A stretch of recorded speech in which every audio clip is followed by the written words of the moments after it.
One. Hello, ladies and gentlemen, and welcome back to another exciting episode of Inside Movies Galore. I'm your host, David Strege, and here we have a fascinating film discussion before you as we start our musical march themed month. And the first choice that was voted on was Repo the Genetic Opera, which was directed by Darren Lynn Bousman, and written by Terrence Zdunich, and I believe that Terrence Zdunich also stars in this Repo. Well, he's essentially the narrator sort of character, Correct, if you will. So I'm just going to go about here and read what the synopsis of this film is on IMDb. So, a worldwide epidemic encourages a biotech company to launch an organ financing program similar in nature to a standard car loan. The repossession clause is a killer, however. So, why don't we go around with first impressions of this film? Jake, this was a first-time watch for you, was it not? Is there any question? Yes, this was definitely a first time, quite possibly only, but definitely a first time watch for this. And my first impression does confirm the suspicion I had before of why the hell was this voted in over Dazed and Confused or Across the Universe, but but I will say this, it was an experience. It was a very unique looking film. And the music was actually not bad.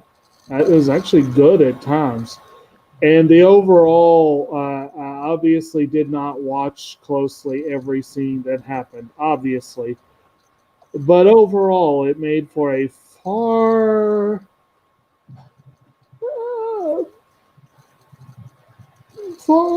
better, but definitely less hideous experience than I had dreaded.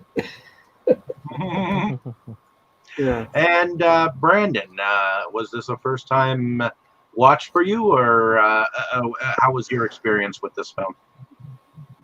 Actually, this was definitely not my first time watch. I've seen this at least once before. I was very eager to check it out again and just view it. But and got lucky enough to check it out thanks to our lovely people here voting on it. It struck me as one of those things where I'd heard the critical response, a crap movie, but after seeing it that time, I was like, I didn't think it was a crap movie. It was kind of fun, so it was worthwhile just sitting back and revisiting it. And this was definitely not my first time watching the film myself. This is actually my second viewing of the film, and I actually sat down and watched it with my fiance, and she actually didn't find the film bad at all. In fact, she had a liking for the grave robber. So, but in any case, I love the music of this film, especially the parts where the grave robber is singing, and there's a personal moment where Anthony Head is singing to his wife about how he's brought up his daughter, and that personal song that impresses me, especially since I remember Anthony Head playing like this nerdy looking dude in Buffy the Vampire Slayer, Right. and then on the other hand, I've also seen him in a stern role as Uther Pendragon in the series Merlin, which he was a very staunch, very down, a very impeccable. Nothing could escape his mannerisms. So seeing him in a role, and actually hearing some operatic lilt to his voice, where it actually sounds professional.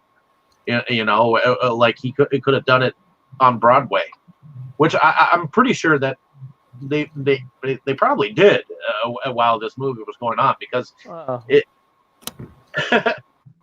It was a musical, and it was based off of one particular song. It was called gosh, I can't remember what the thing's name was, but I sent you all actually a copy of a performance they did of it after. It was all based in these like 10-minute opera type things where they based them all into 3, and it started with that one where they were called like the. Wasn't it like the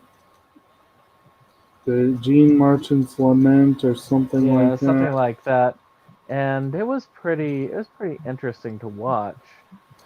But that one was an interesting piece, and it was a musical for a while. It did do its runs after they extended it, and they always wanted to make it into a film, so they did.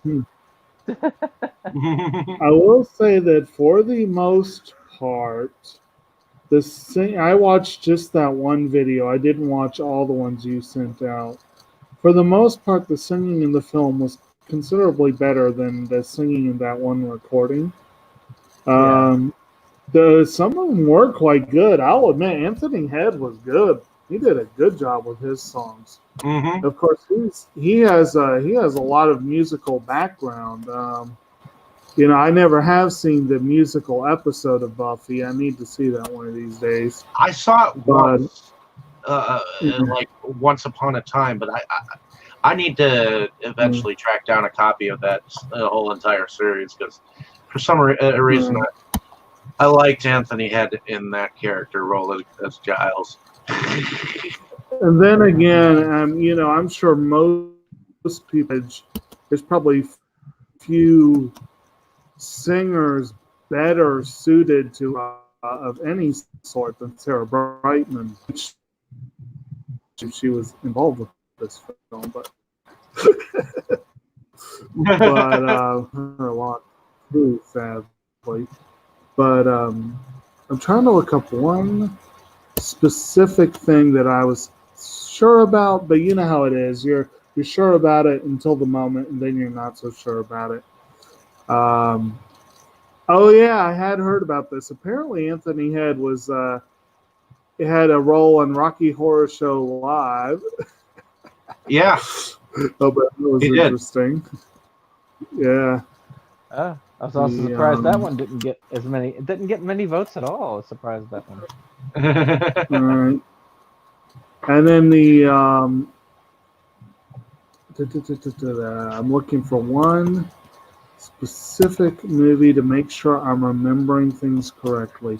And anyway, just so you know, ladies and gentlemen, we're probably going to spoil the shit out of this movie, so bear that in mind. Yeah. It was half spoiled at the beginning, but still. So let's look at the plot of this. So apparently we have a narrator to this story that involves a father and a daughter and a world that has been overtaken by this repossession of body organs. Mm-hmm. And apparently it is pretty much run by this man that is in charge, Roddy Largo, and his family of miscreants. Putting it kindly. Which we will get to later. And let me just say that the director of this film, he has previous efforts in doing Saw 2, Saw 3, and Saw 4, and he is typically slated as one of the Splat Pack. Not to mention he's directing the upcoming Spiral that apparently a lot of people are stoked about. Not me, but a lot of other people. Well, the Splat Pack consists of the members of this Splat Pack are Alexander Asia, Neil Marshall, Adam Green, Greg McLean, Eli Roth, James Wan, Leah Wainel, and Rob Zombie. Yeah, that's definitely them, I would say. And those are the typical directors that you would slate into the Splat Pack of the mainstream horror media. At least as far as we're concerned. But let's get back to this plot. So apparently, while all of this background repossession has been going on, we get kind of a rundown through a motion comic, which apparently a comic book was done before the film, and then they used it with the film. I believe, and the guy who actually did the motion comic animation was actually the grave robber. So, but in any case, so we have a daughter of Shiloh we are introduced to, who apparently she has some kind of blood disease passed down through her apparent mother, which which her death is kind of shrouded in mystery, and yet as we learn, there is a huger plot involved where the guy in charge of this company actually did a major thing just to get back at Nathan, Anthony Head's character, the Repo Man. Yeah. So let's take a look at this plot. What do you guys think of this plot? I mean, it seems like it's fairly straightforward. I mean, you got this father-daughter relationship, and the father is trying to hide what he really does. Right. That evidently he's like the head Gestapo. In a way. Yeah. To this city, of which apparently is filled with dead bodies, and right from the killings, and there are people who evidently owe the company enough money that keeps this man in business.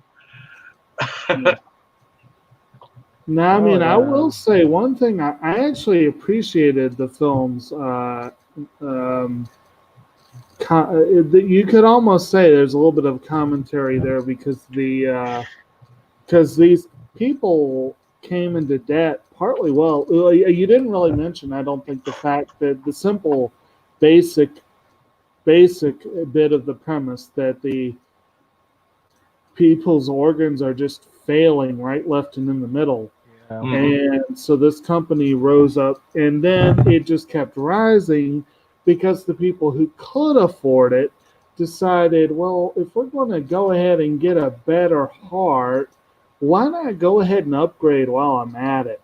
And, so it was sort of like that whole kind of what happened with the recession, with all these people that made all these loans they shouldn't have made, and all that kind of stuff, and then fell out from under him because this company decides, you know what, we want our money now. And Yep. I own that heart that you got and those new boobs, so they're coming back to us. So that's when they called it Repo Man. Well, it's a true cyberpunk dystopian Right. future, much like Blade Runner, for that matter. Many of these futures where it's capitalism gone awry, essentially. Where with anything with extreme comes problems, and that's one of them. This may be blasphemous, but this was almost as enjoyable as Blade Runner. Well, not only is this repossessing of finances going on, but evidently there's a doctor that has looked at the results of the health of Mr. Roddy Largo, who is played by Paul Sorvino, and he had told him point blank that it doesn't have long to live, and that whatever he's got, it's fatal. Yeah. So he is soon to die, no matter what organ is available for him. Roddy is Roddy. Yes. So, what do we think about this Roddy Largo character? I mean, Paul Sorvino is a great actor, and he actually does a good job with this role. He does. He plays him as a suitably sort of like you don't mess with this guy kind of character, but I think he also plays it just enough tongue in cheek because I think he knew what he was doing. I don't think he thought it was hard. but he does do a good job with the role, no doubt. And he does a tolerable job of singing. Yeah. Oh, to be sure. Yeah. I mean, he has his own past with the main character. Right. Which, well, with some of the main characters, it depends on who you consider a main character in all this. And then, not to mention that he's saddled with 3 of the worst children anyone could ever have. Delightful people. Oh yeah. The 3 Stooges. Well, yeah. Funny. So apparently, Roddy Largo has these 2 sons and a daughter, and the daughter, her name is Amber Sweet, and that is in fact played by Paris Hilton. Which the only thing that she is really known for is getting her head chopped off in House of Wax. One of my favorite parts of the film.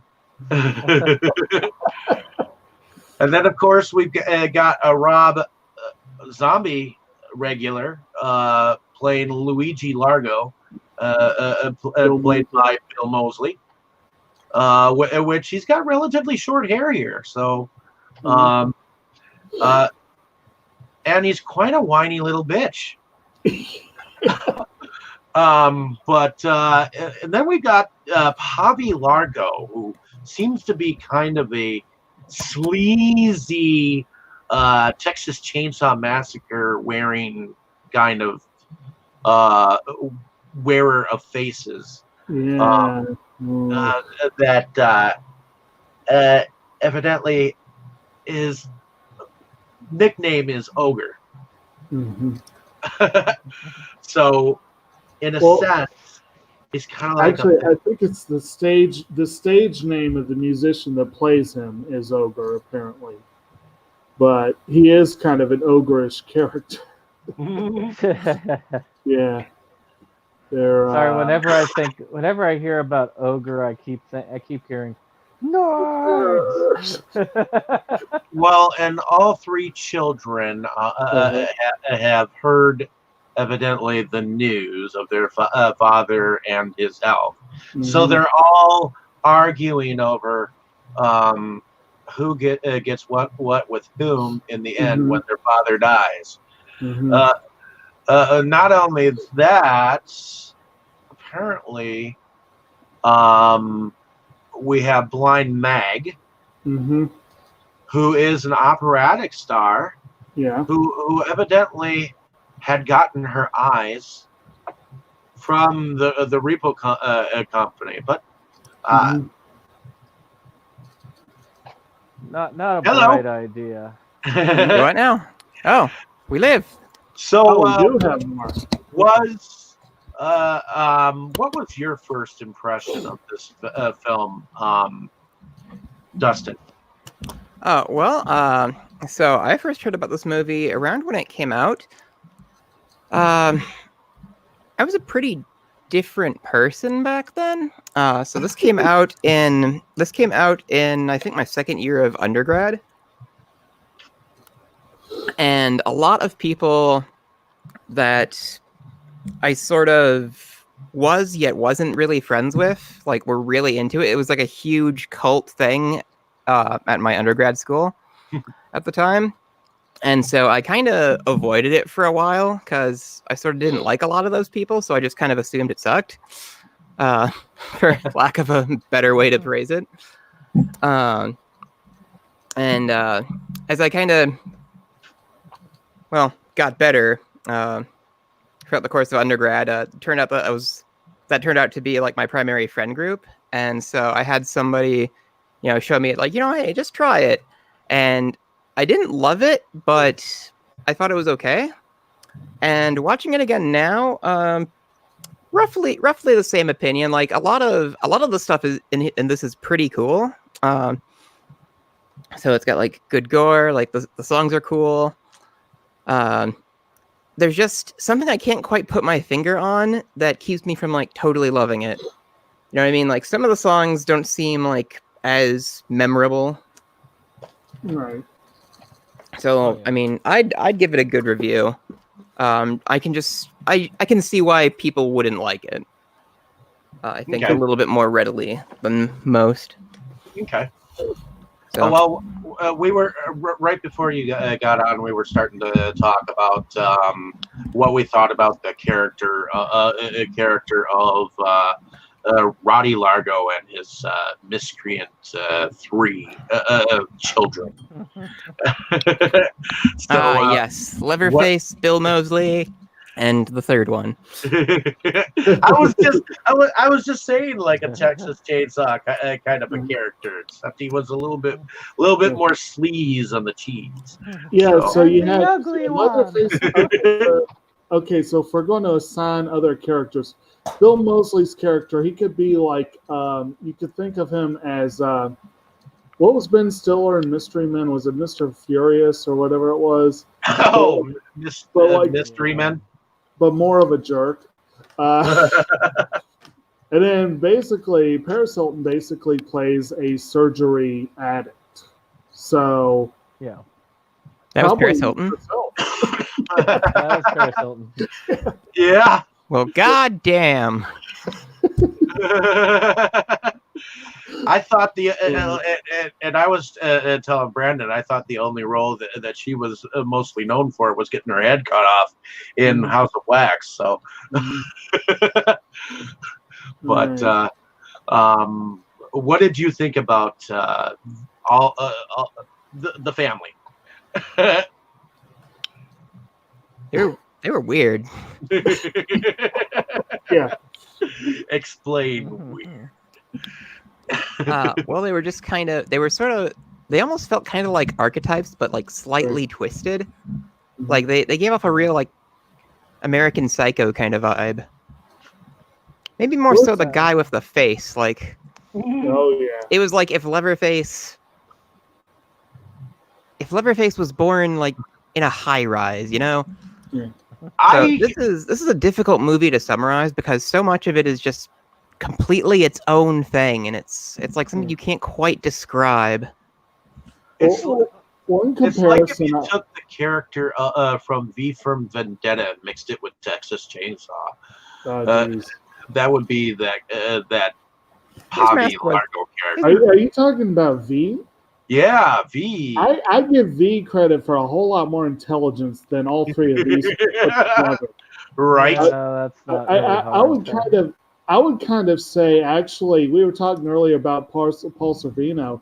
There are moments where it's like, okay, so just to call back a couple of movies back to, if you were calling Oh Brother Where Art Thou, Charles Durning, and the way he looks at his son with utter disappointment and dismay. And I kind of see a little bit of the same vibe from Paul Sorvino. And you almost feel for him. As big of a douche as he is, you almost feel for him that he has to put up with this. Almost. Well, and we find out that Roddy Largo has somewhat years ago switched vials on the cure with Shiloh's mother. Mm-hmm. Which no one knows until no one really knows until even Shiloh doesn't know at the very end. But it kind of never really comes out entirely. Well, he says he's going to take it to his grave, so he does. So, what do we think about the the Gravedigger character? That was Terrence Zudich, right? Yep, who was also responsible for the motion picture comic parts in here and the storyline for this entire film. So I had a little bit of.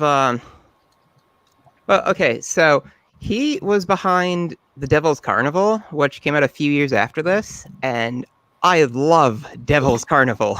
Especially like his voice, so I recognized him right away, and he was still like the highlight of the movie. It was kind of distracting, actually. Which it's like, oh, there's that guy. I love that guy. And it's like, oh, right, other stuff's happening. So I thought his character was pretty cool. It was pretty awesome. And I think all his songs were my favorite part, too. Which Paul Sorvino plays God in The Devil's Carnival, so which is a totally different. Which I've actually put on order both The Devil's Carnival and Alleluia, The Devil's Carnival. So it did come out. Yeah, it did come out in a limited edition. Only 6,000 whatever copies made. 6,660. Yeah, whatever. That's the gag they like to do. Yep. Yeah. Oh man, I need to get on that because they had promised that another one's coming out. It's like, yeah, we're touring with it. Is it ever going to be on video? Maybe. It's like, what do you mean, maybe? Both of them got Blu-ray DVD combo packs, so I'm excited about getting them. So have you seen it? Like, is it as good as the first Devil's Carnival? I have not seen them as of yet. I just put on order yesterday. So I really loved the first Devil's Carnival. Like, I could probably sing most of it. No, I'm assuming that all of them are like musicals. So that'll be interesting. And but anyways, getting back to this distracted. Getting back to this story. So as the narrator is narrating this story, he ends up meeting up with Shiloh while he's stealing this serum, evidently, which I assumed was like the cure, because he's always singing the 21st century, It's like a painkiller made from something in corpses. I you know what I kind of related it to the essence that was being stolen in the Dark Crystal. Well, I kind of thought quickly to that for some reason. Except in this he's stealing it in a syringe. So, Well, that's how you extract things. But in any case, the best way. Always the best. Anyways, so, but Shiloh, she is really kept away from society. In fact, because of this blood disease, or that supposedly that she has, passed down through her mother. Now, I actually absolutely love the inside of their home, where the it seems like the portraits are like coming out of the portraits, like almost like 3D. Like, I love that effect of. It's kind of eerie. It was eerie, and once again, I want to put a great emphasis on how I loved Anthony Head's song for his wife. That song was amazing to me. So, but anyone else have anything to add to Anthony Head's character? It was an interesting character. Yeah. I mean, other than that house, it felt like he was living in they were living in a true haunted house. It was a pretty crazy mansion. Yeah, especially since they apparently were right next to the cemetery. Because when the little girl sneaks out, that's where she goes. Meets the grave robber, and Well, I consider this like a prelude to the future films in a sense, because you get this world, which is a futuristic world, and I don't know what is it a futuristic world in the following films, Dustin?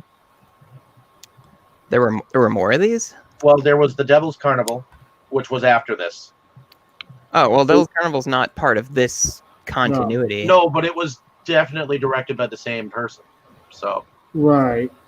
Well, they intended. I read that they wanted to do this as a trilogy, but I don't think that.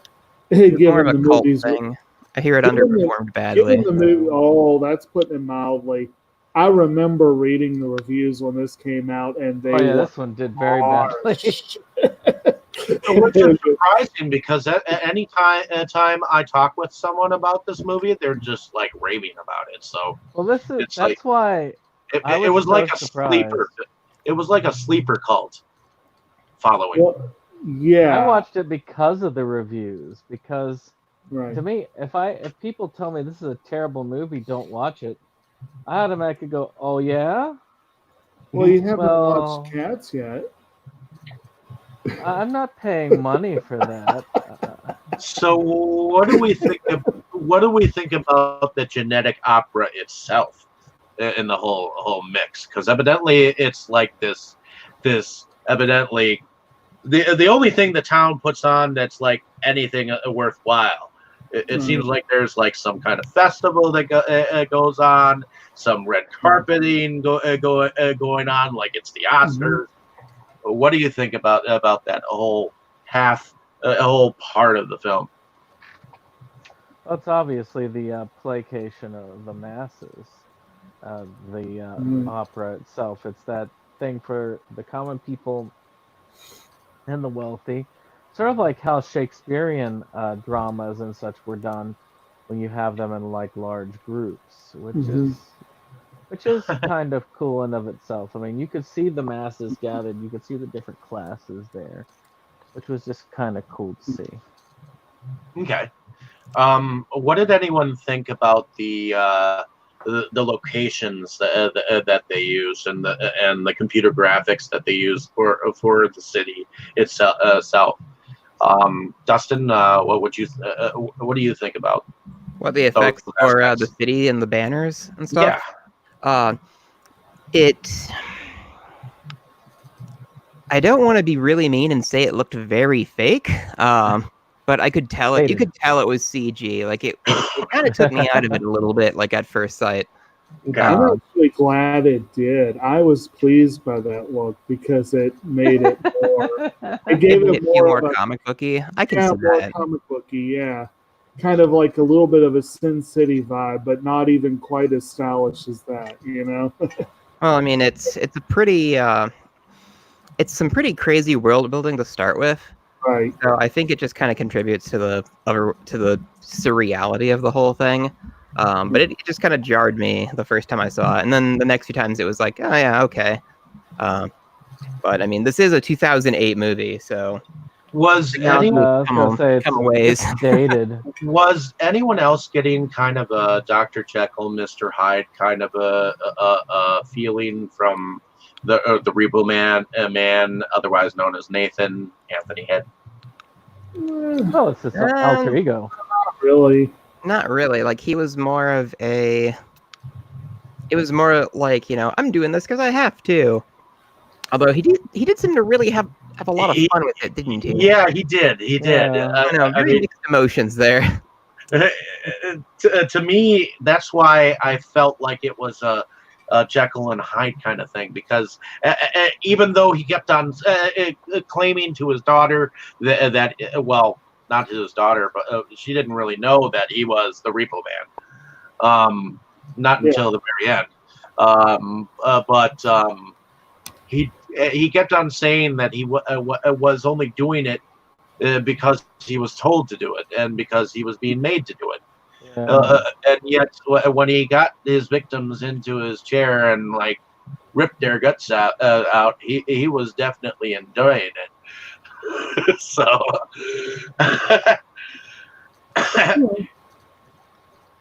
Well, still, I wouldn't call that a Jekyll and Hyde switch so much as someone who struggles with his different, not being able to admit that how much he really enjoys it. You know, It's like with his different, with his kind of like duality. It's sort of like the cook from, again, going back to Chainsaw Massacre, kind of like the cook. It's like, I just can't take any pleasure in killing. And then he's just like hitting Sally, like, yeah.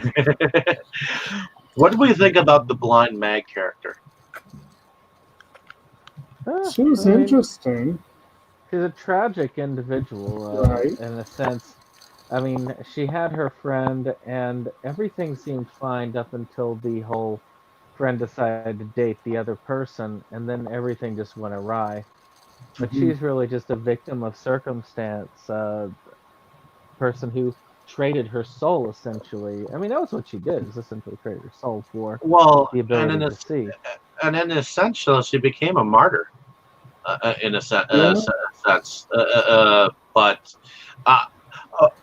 you know what I liked? I liked the thing that she could do with her eyes when she came to the home, where she actually projected like that 3D image outwards of her mother Marnie to Shiloh, and for some reason, just being able to do that with your eyes, I would love to be able to do that with my eyes for some reason.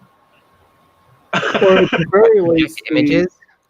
Well, project images out, just like R2D2, Well, and the implication there of being able to record as you go, which is kind of cool. I've thought before it'd be kind of cool to be able to record what I see, but But her look was weird. I mean, in a way, it was interesting, and I kind of liked it, but it was weird. You know what I mean? It was like, it was definitely a weird vibe that we were getting from her, per se. And okay, so what do we think about the scene where the two brothers are arguing with each other, and yet singing with each other and dancing around each other? I actually thought that for some weird twisted way, their voices actually complemented each other, even though it annoyed the fuck out of me.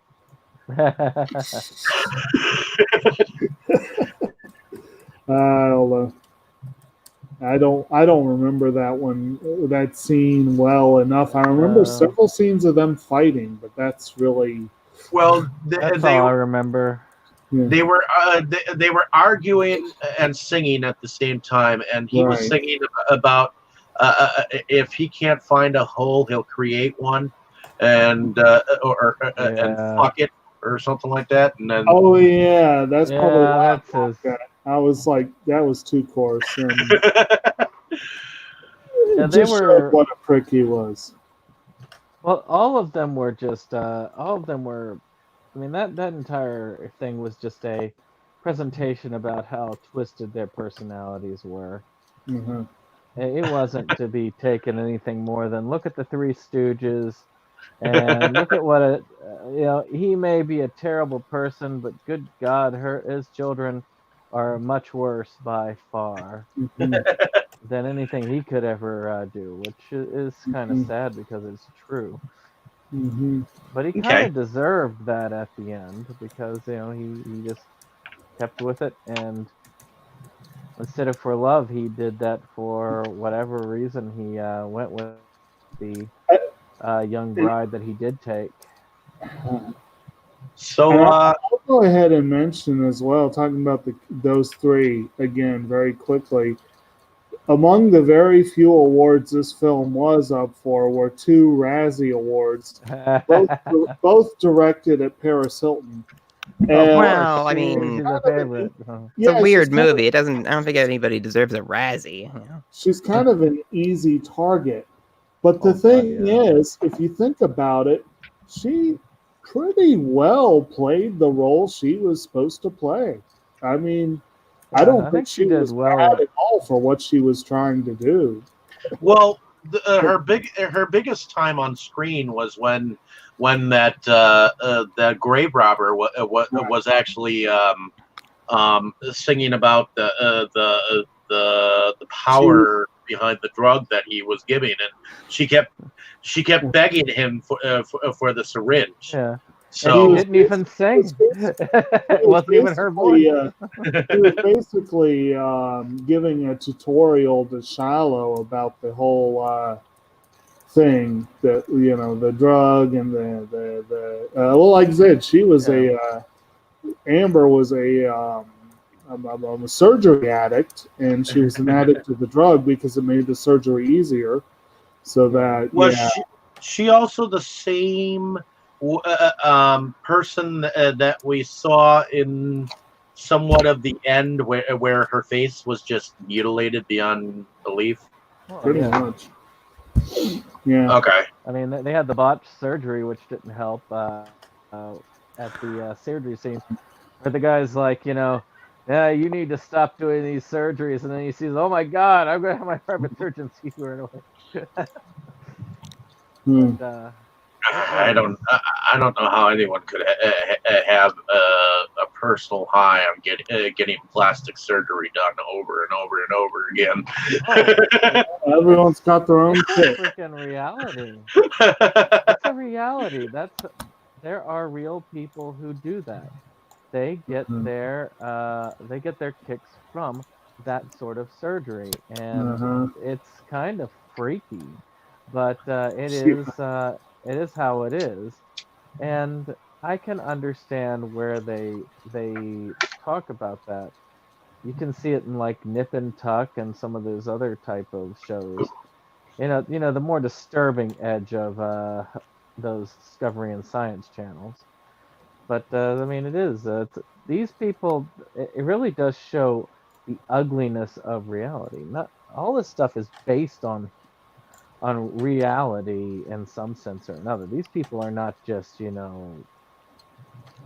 Well, and I think odd creatures. They're creatures based on humanity's biggest flaws. and I like They're how extreme personalities of stuff they're extreme versions of personalities that exist. well, and I guess that's why I like the scene where the grave robber has broken into a wall, and there's all these bodies just lying there, heat. I guess that shows some of the reality of this future, of this possible future, where our world could eventually go to eventually, possibly. Well, there's definite aspects of our world right there, which is a sad thing. I mean, there are like woeful tales. I mean, as I said before, this is one of those things like any of these other dystopian futures.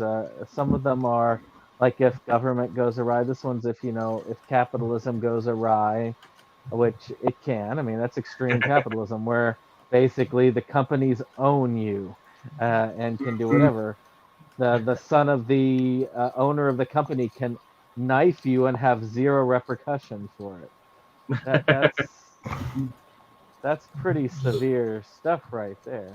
Well, yeah, very severe. But in any case, getting down to the final stage of acting here. What do you think about that ending there with Blind Mag basically martyring herself, and then shortly afterwards, daughter is pitted against father, and then of course,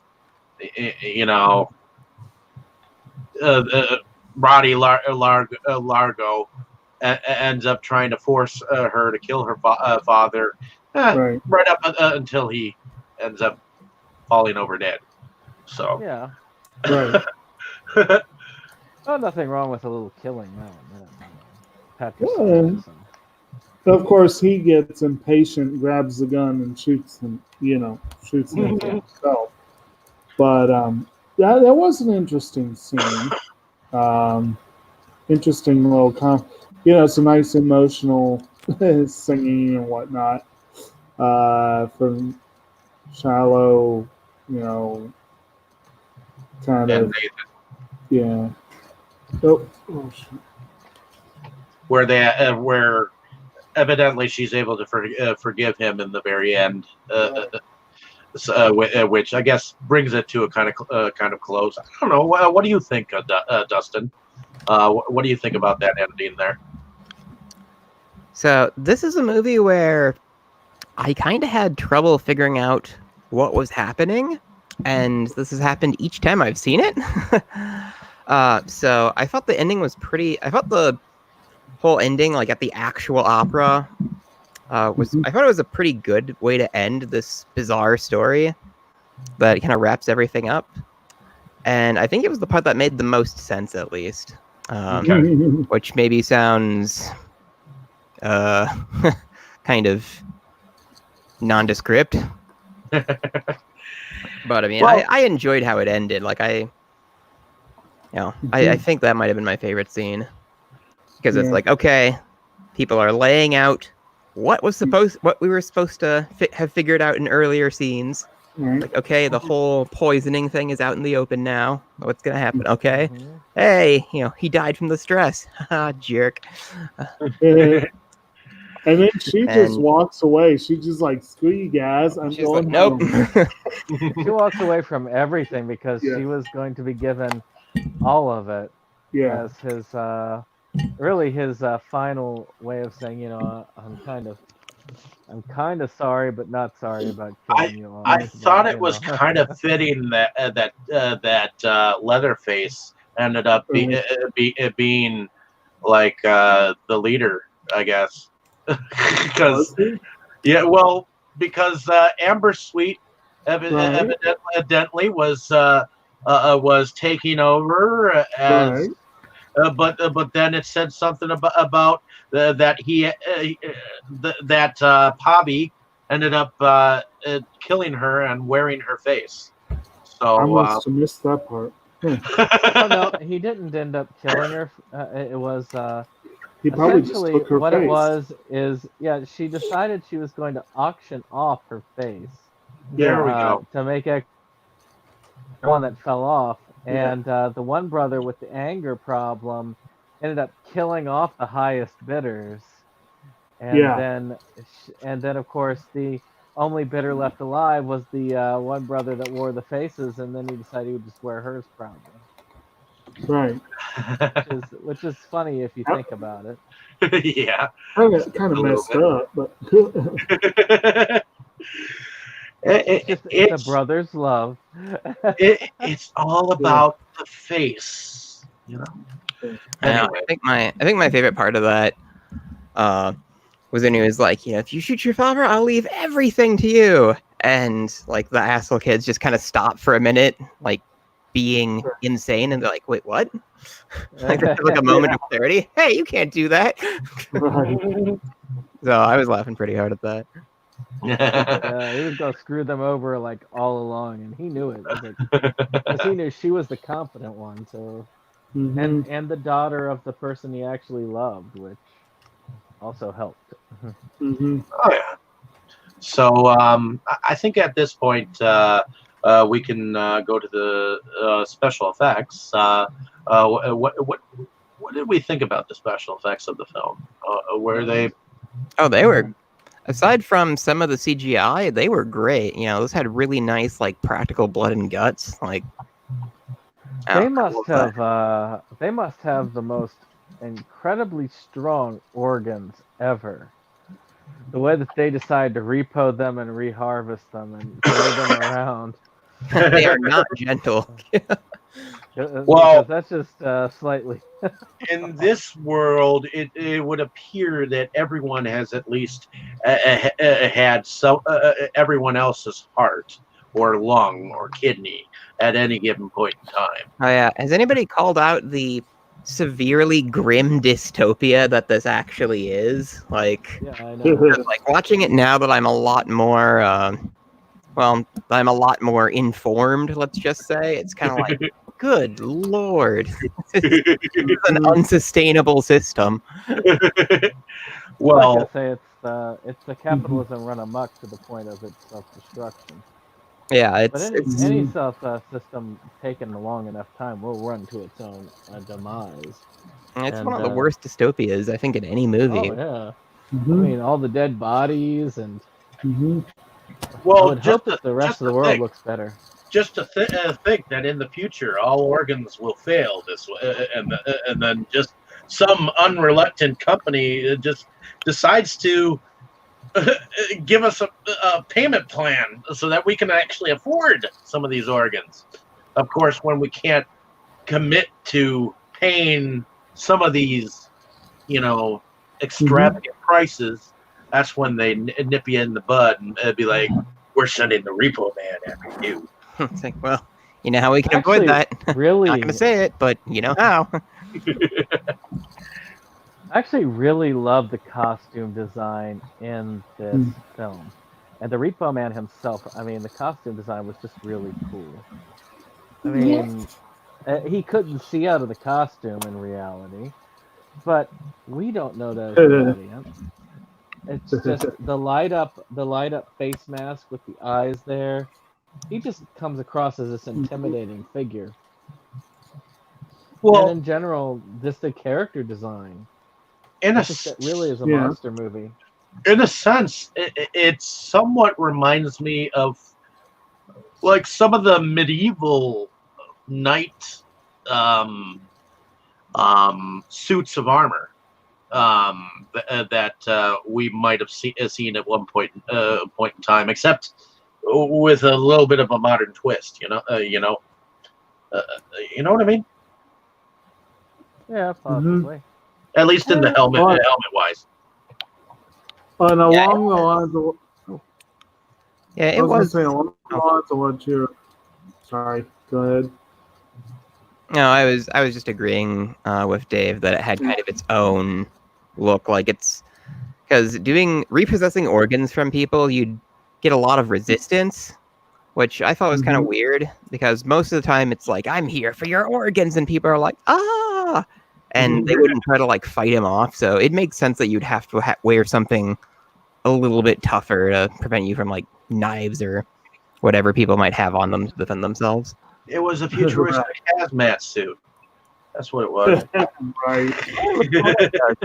It looked more like scrubs made out of leather to me. Right. Just a little bit. Well, the one thing I wanted to point out as well, I honestly did not really pay much attention to the costume design, but I was just looking at some pictures, and I agree that was pretty cool. But one thing that did catch my attention was they did have some impressive makeup in this too. Just the way that that helped a lot with the visual, like the character design in general. But they were just like like I said, Blind Mag's look was very distinctive. Amber's look was very distinctive. Pavi's look was disturbingly distinctive. Uh, and Shallow was like so pale, but like not in a bad way. You know what I mean? Whereas the grave robber just looked like, yeah, he looked right at home. Let's put it that way. Well, he looked comfortable in what he was wearing.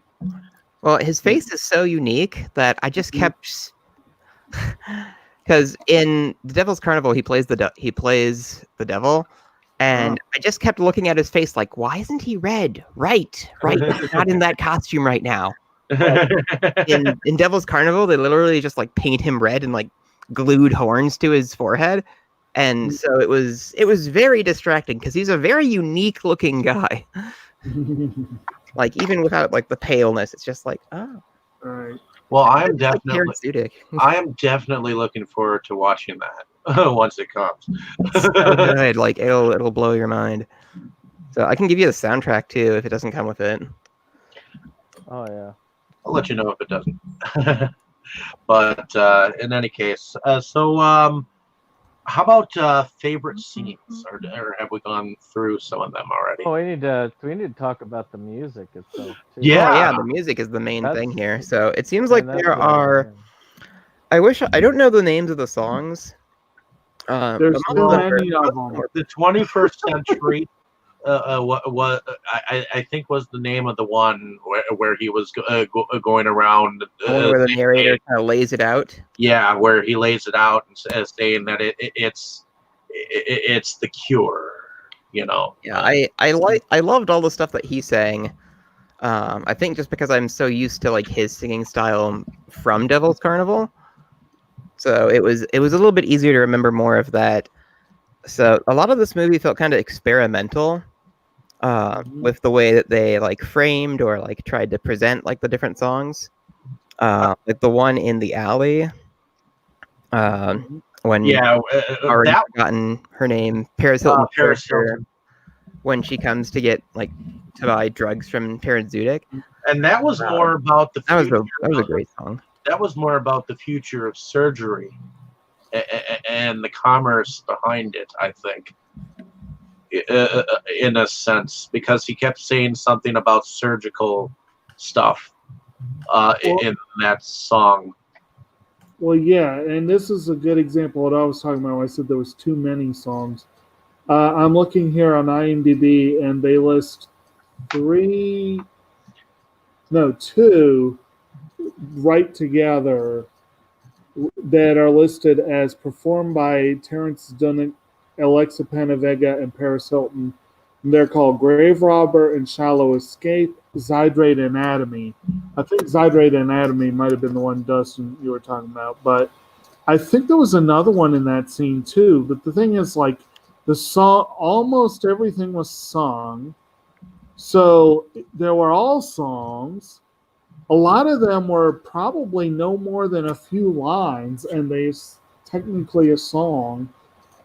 There just were so many of them. I just didn't even try to keep track of which was which. I was just like, they're singing. I guess if I had to pick a favorite Broadway song, performance. If I had to pick a favorite song, I would have to pick Anthony Head's song to his wife about how he brought her up, because that song is just so emotional to me. And to me, having seen him in other roles and seeing the power behind his voice, it was like just yeah. Go ahead. I always liked the Grave Robbers song, but I also like the song that really talks about the three Stooges. One that I think was used as a refrain now and then that I kind of liked, partly because I felt like they did keep bringing it back around, but partly because it was one of the few times they gave Sarah Brightman a chance to shine in the film, was that one, The Things You See in a Graveyard, which, of course, there was that sequence that Paul Sorvino was singing, but the refrain was by Sarah Brightman, and they kept bringing that. I remember that a couple times in the movie, and it was just so eerie and creepy, and I liked it. But I thought she was a bit underused. I mean, I'm like, they should have given her more to do singing wise, but but whatever. I'm trying to figure out which song you keep talking about. Let's see. Is that the? No, it wasn't that one. I'd have to actually see if I could find the Repo genetic CD, because I wouldn't mind having the soundtrack to this either. I do kind of remember Thankless Job. That was an interesting one he had. Let's see here.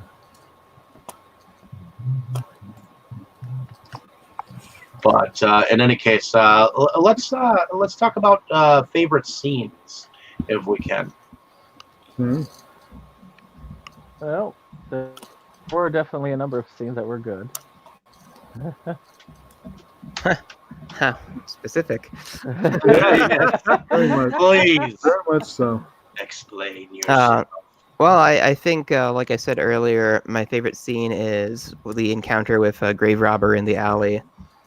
When she lays, like, I really wish I had put more research into the soundtrack on this. Mhm. Because, like, the Surgery Addiction song, and just that whole scene, like, it kind of showcases a lot of, like, the weird shots and stuff that they did in this movie. So I think that's why it's so hard to talk about. It's kind of like trying to talk about, like, Eraserhead or something, just because there's so much that happens that's all visual, and it's a very strange kind of visual. So, like, describing it is just not working for me. But I like that sequence because it seems to pulls out so many, like, weird tricks, like with framing and, like, where people are positioned. And then the song is great too. So that's got to be my favorite. I actually like the scene at the very beginning. It bothers me and helps, and I likes it at the same time, which is the scene where, of course, the main character is dealing with the actual grave robber, Mhm. and just where they come into that, and she sees all of those bodies buried. Mhm. It's just it's a very powerful scene in of itself, because you get to see just how nasty and lethal this future is. Okay. Mm. I don't know why, but I get a kick out of how dark the Repo man's job really can get Mhm. in some scenes, like the fact that he's got some guy just hanging behind a door, waiting for his torture, so that he can bring him into the room, and he's all frightened and shit, and he's singing in that low ass voice, and that almost like, yeah, kind of voice, you know. And for some reason, the fact that he can sing so powerfully and then sing like he's singing from the depths of his darkened soul. I don't know. Maybe I got more into the movie this time. Alright. It's been a extremely busy couple of days. So I wish I could have kicked back with this movie on like Sunday or something, but I kept having to like go out and do stuff. What was there a particular This definitely deserves a deeper analysis, I think. Well, other than that, does anyone else have anything else to add?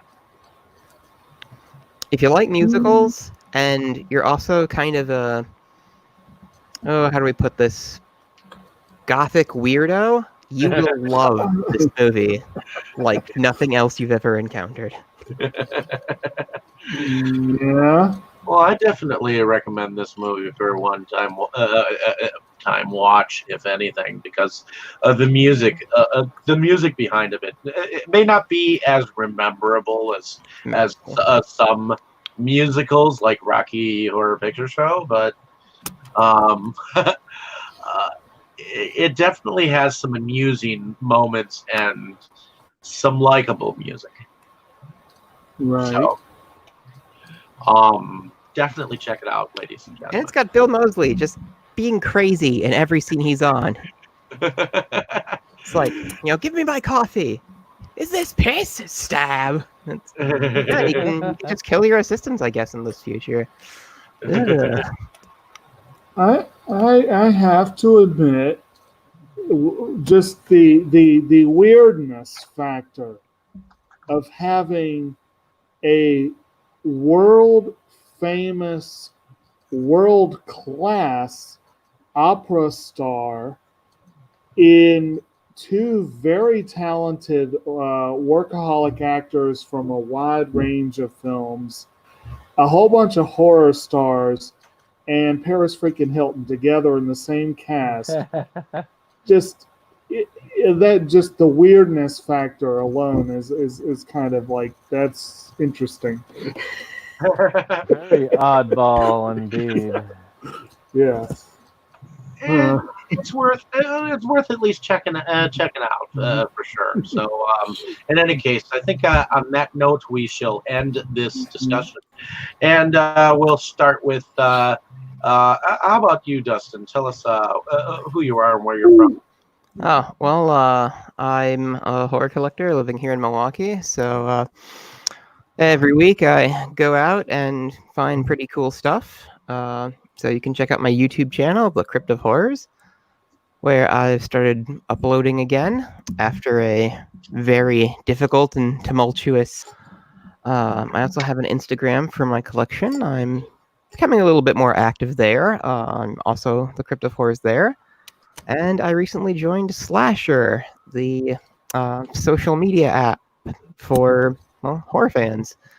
And it's a pretty interesting place. So I need to post more stuff there too. Because it's just kind of a lot to manage. But yeah, so I'm also working on being more involved with the Inside Movies Galore Twitter and setting up a tree of links where you can find all of our wildly varied stuff in one location. So my own Twitter account is experiencing some technical difficulties, thanks to my political enemies, frankly. I'm on the good team, don't worry. So normally I would plug my Twitter, but we cannot do that at this time. So although there is a fan account apparently, so go give that guy a try. So anyway, that's me. So I'm, yeah. And I appreciate you taking up that helm of the Twitter, as oftentimes I don't get a chance to go. There are a lot of great people I've met on Twitter who would love to, if any of you are listening, hey guys. So yeah, I can't wait to clean up our timeline and start promoting. Awesome. Going over to Brandon, why don't you tell us a little bit about yourself and what you do?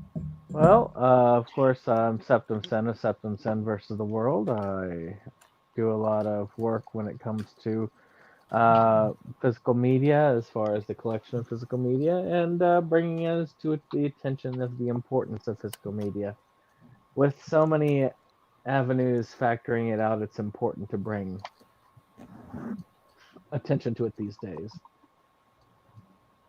I have a couple of things going on.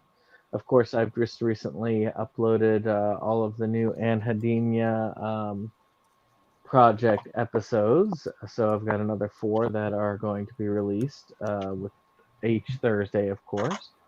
And I have a number of upcoming projects. One of the major projects, however, is a One Done Friday, where me and Kotobuki Jake talk about all the films we've watched in 2019, or sorry, all the films from 2019 that we've watched, and rank them from worst to best, which is going to be a lot of fun. Of course, I also help with organization with Inside Movies Galore. I helped establish a lot of the voting that somehow brought us to this particular discussion. And we are going to be having fun next week with a film involving Jim Henson and company called Labyrinth. That's gonna be a fun revisit. Oh yeah. No pre-show because we've got a very massive amount of preparation for the next week's pre-show. So Pre-show? the week after is going to be Mad Max Beyond Thunderdome, and pre-show is going to be Mad Max, Road Warrior, and Fury Road. So that's a lot of films to get done before. Yeah, I'm gonna have to set some time aside for that myself. It's the 21st century cure. Okay, going over to Jacob over here. Okay. Why don't you tell us a little bit about yourself? What you do? Well, I'm called Jake. I am also a big time movie collector and fan. Big fan of anime and television and all different forms of media. And as Septim said, we have a pretty cool video coming out this week. I'm extremely tired because between tonight's regular movie and the pre-show and getting ready for that video and of course, I'm glad there's no pre-show next week because we've got our long-awaited and promised NIS video coming up. So I have to prepare for that. That's true enough. Yes. Not to mention a major uptick in work this week. So, good times. But anyway. And I do have my own YouTube channel, Kotobuki Jake. Hardly ever updated, but I will get there eventually, I promise. And I do have my Hub Pages account, Kotobuki Jake, that is never updated, but it's still worth a read if you ever feel like it. Okay. And my name is David Struggy. I run Inside Movies Galore with all of you. And I also run another channel called Delusions of Grandeur, which sometimes we have separate discussions on that channel so that we can explore as many avenues of the film world as we can. But I also do some physical media videos of what I have in my collection, as well as some film reviews from time to time. And recently I just got a bunch of bins, and I finally put all the movies that I wanted into bins. So I'm good to go. I'm not quite organized, but at least I'll be able to go on about some more stuff. So in any case, check out some of those videos. I put out some this last weekend. So I'm looking forward to visiting the world of the Labyrinth next week, guys. So check it next week, Tuesday, same time, same channel. In any case, Same bat channel.